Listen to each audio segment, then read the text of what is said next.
Okay. Representative Magee, you got a lot of co-authors on this. House Bill 514. Yes, thank you, members. This is a companion legislation to my bill on raw and crude marijuana. This removes the current exemption only specific to raw and crude marijuana, not to the tinctures or the products that have been more expensive. I'm happy to answer any questions. It's pretty straightforward. Oh, you do? Okay. Why don't we pass out the amendment? Would you, in your estimate, would you call this a smoking good bill? Absolutely. Okay. Senator Luneau for a question. Thank you, Mr. Chairman. How high is the fiscal note? As high as you want it to be. All right. Thank you.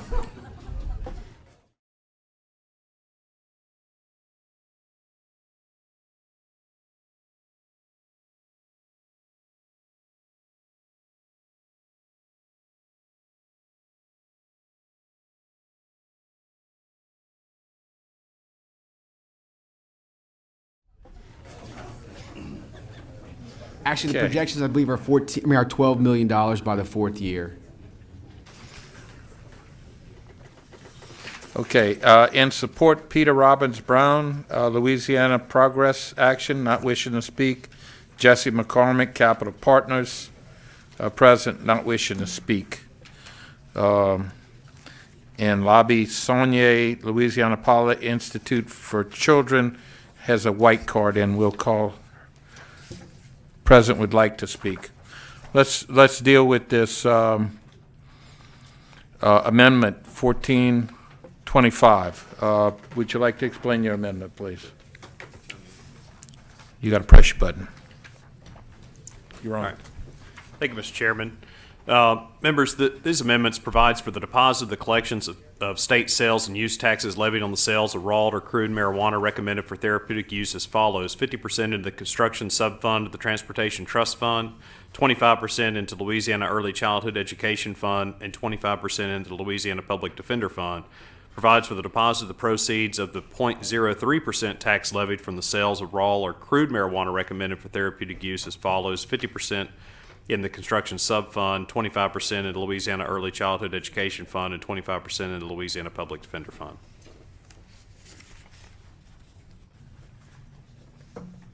Why the Public Defender Fund? That was at the request of the author. Okay. Is this your amendment? The amendment, my request was, I spoke to to Senator McMath. He wanted to move some of the money. And I said I was okay with that, but I said I respectfully asked that we consider the Public Defender's Office as part of my request. So it's not my amendment, but that specific provision is. You had input to it. Do you oppose the tone of the amendment? I do not oppose the amendment. Okay. Senator Ward for a question. Thank you, Mr. Chairman. And I appreciate you being willing to work with the committee. I think one of the things we just need to keep in mind as we move through the process is that we not water it down too much, because, I think you said by year 4, maybe we're looking at roughly $12 million. And so if we try and satisfy too many pots of money, we end up really with nobody getting much of anything. And so I'm not opposed to the amendment by any means, but I just think that as it moves through the process, we need to keep an open mind in terms of what we want to do this, because we just want to make sure that we keep enough of it whole to where something significant can actually happen with the dollars. Whereas if we water it down too much, it may appear as though a lot of people are getting satisfied, but really we're not accomplishing anything with the different groups of money. So I certainly appreciate the money and how it's being split up, but I just want to keep the process moving and open mind. No, I agree with you, Senator. And my original intention was for just for the sub fund, but in discussion with some of the senators who had other priorities, I'm always willing to work.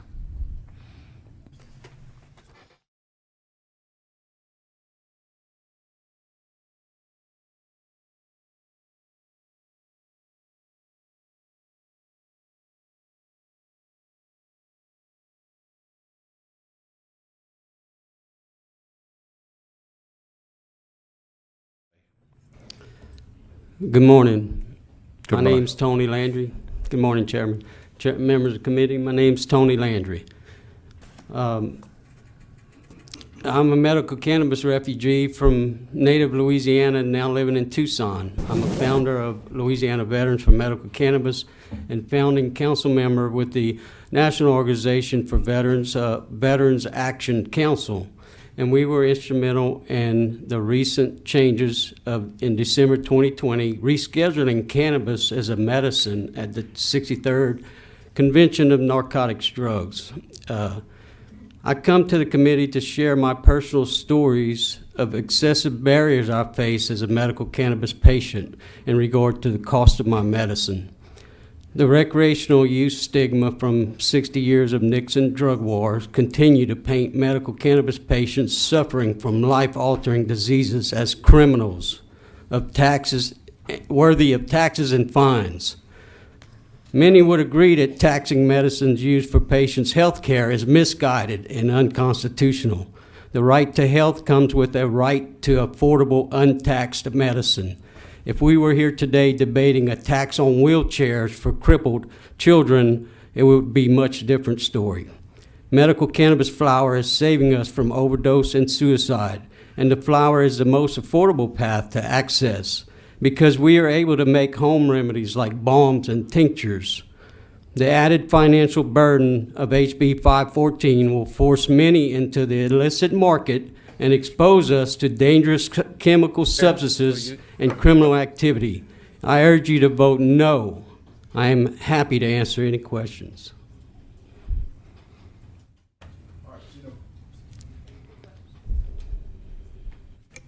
Question by Senator Peterson. Yeah, thank you for being here. Are there states that have distinguished medical cannabis taxation and recreational?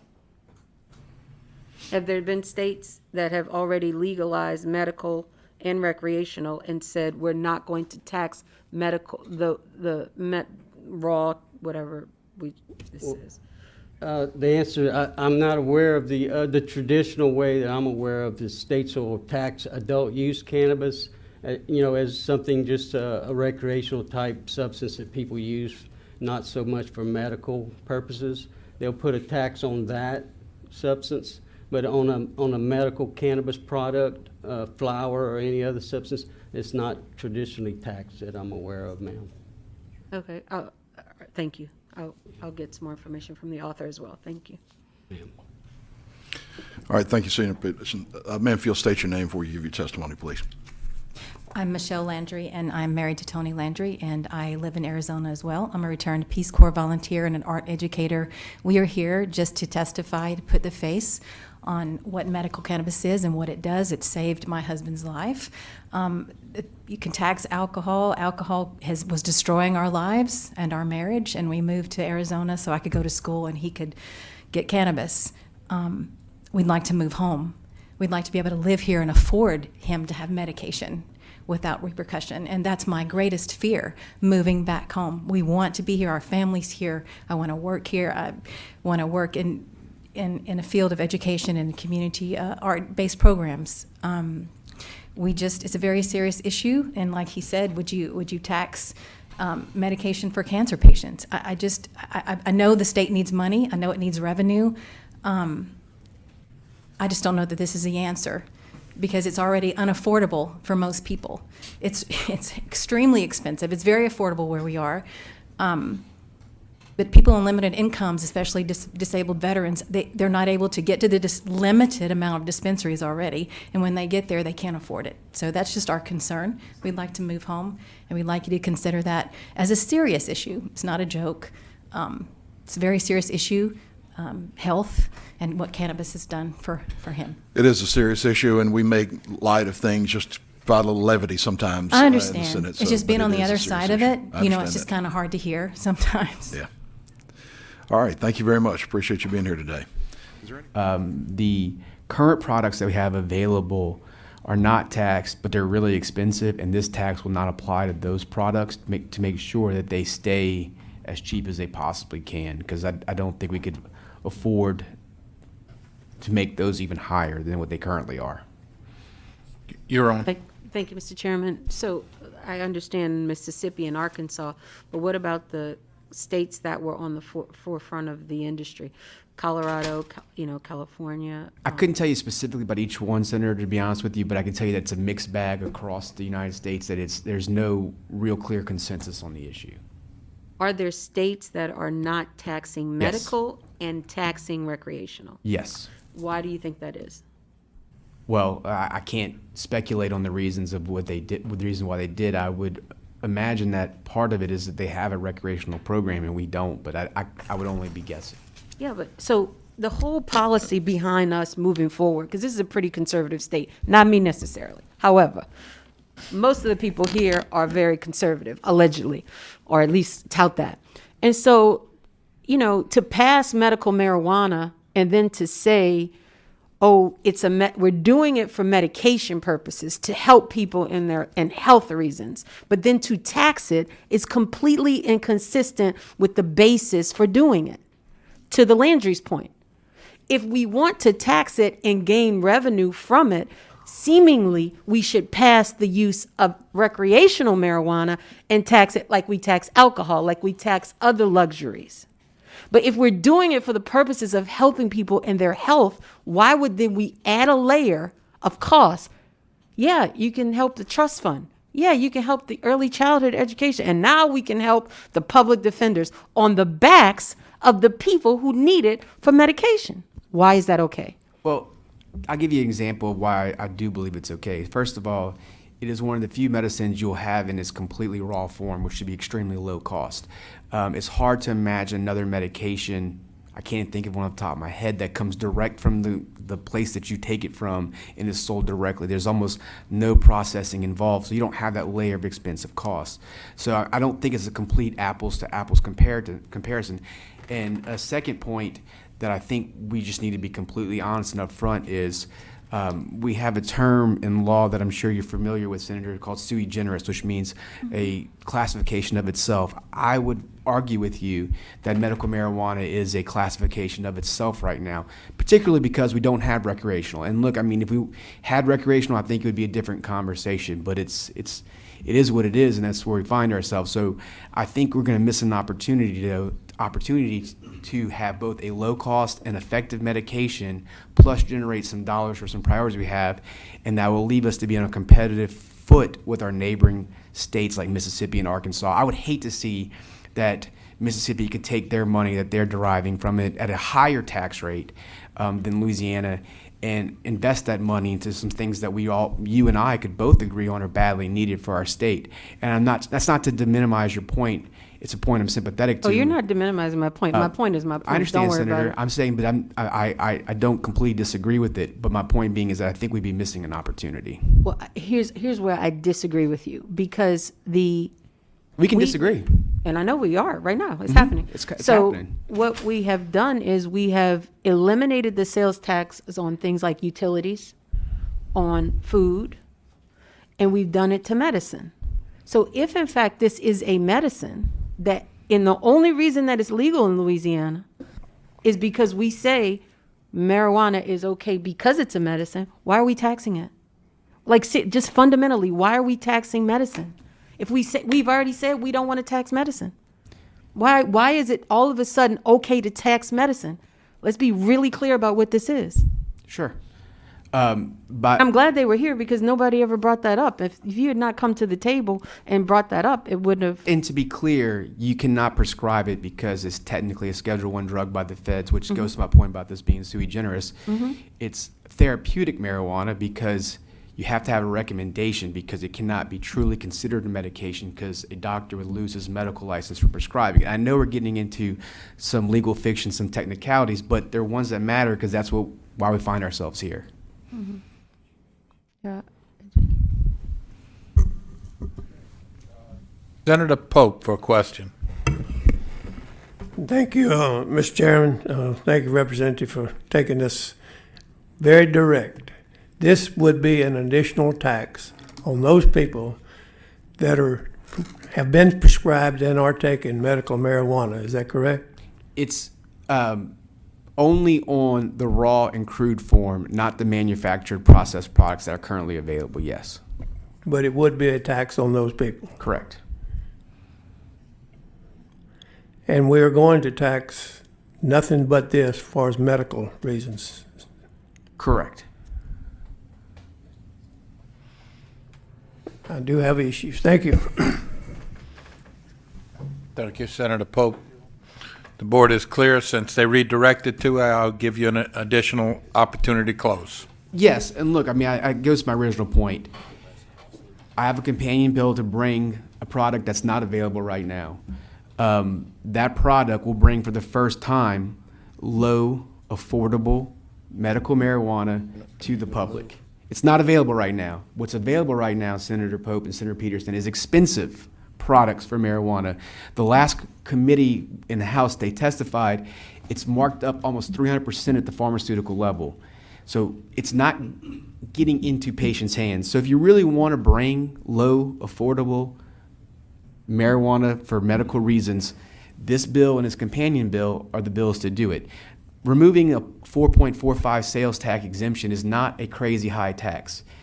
It is a relatively low tax on this thing. It doesn't even include the local portion of it. It's not the full 9.9 or whatever your local thing is, because the locals are not included in this for now. It's just 4.45. That's all it is. It's competitive. It puts us in an area where we will have probably a cheaper product that's available to the east of us and to the north of us.